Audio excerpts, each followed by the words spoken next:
রাতে গ্লাস পরেছি বিকজ আমার কাছে মনে হয় যে এই চোখটা অনেক এক্সপেন্সিভ, কারণ যখন অভিনয় করি চোখের খেলাটাতেই আসলে সবাই মগ্ন হয়ে থাকে এবং এই চোখটা যত কম দেখানো যায়। ফান করলাম, দ্য থিং ইজ আমার চোখে আমার কাছে মনে হয়েছে যে আজকে সারাটা দিন আমার চোখে একটু ইচিং করছে, সো দ্যাটস ওয়াই গ্লাসটা পরা, যেন আমার থেকে আর কারো কাছে ওই ভাইরাসটা না ছড়ায়। চোখ দেখে মেয়েরা প্রেমে হয়তো বা পড়েছে, কিন্তু সবচেয়ে বেশি প্রেমে পড়েছে ভয়েস শুনে আসলে। অ্যান্ড চোখ, ওই যে চোখ কম দেখাই, সো চোখ দেখে প্রেমে পড়ার চান্সটা কম। নায়িকারা আমার সাথে শুটিং করলে যদি প্রেমে পড়ে যায়, ওইটাকে আমি দোষে কিছু দেখি না।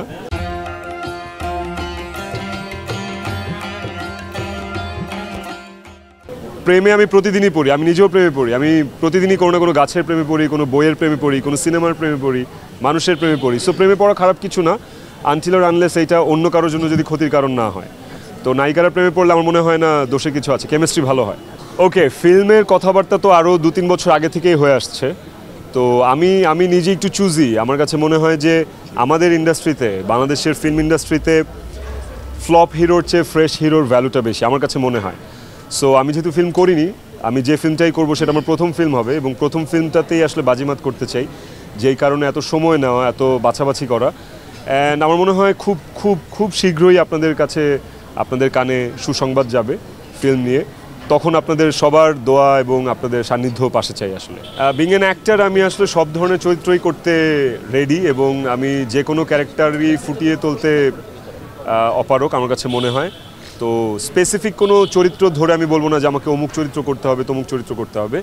আমার কাছে যদি মনে হয় যে ওই চরিত্রটা ওই ফিল্মের বা ওই কন্টেন্টের প্রাণ, সেটাই আমার জন্য যথেষ্ট।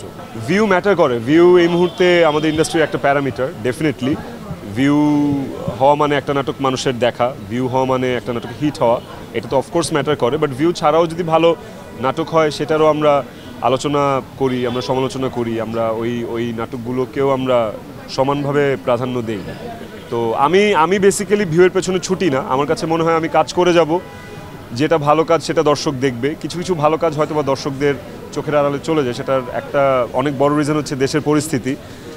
যেমন আমি যদি উদাহরণ দিই, যেদিন মাইলস্টোনের দুর্ঘটনা ঘটলো তার পরের দিন আমার একটা নাটক যদি রিলিজ হয়, সেই নাটকটা অফকোর্স মানুষ দেখবে না, কারণ তখন মানুষ ওই ট্র্যাজেডিটা নিয়ে পড়ে থাকবে। বা যখন সরকার পতন হলো ওই মুহূর্তে যদি কারো কোনো নাটক রিলিজ হয়, সেটা আশানুরূপ ভিউ হবে না, এটাই স্বাভাবিক। সো দেশের পরিস্থিতির সাথে আমাদের নাটকের ভিউয়ের একটা সামঞ্জস্যতা, একটা ব্যাপার কাজ করে।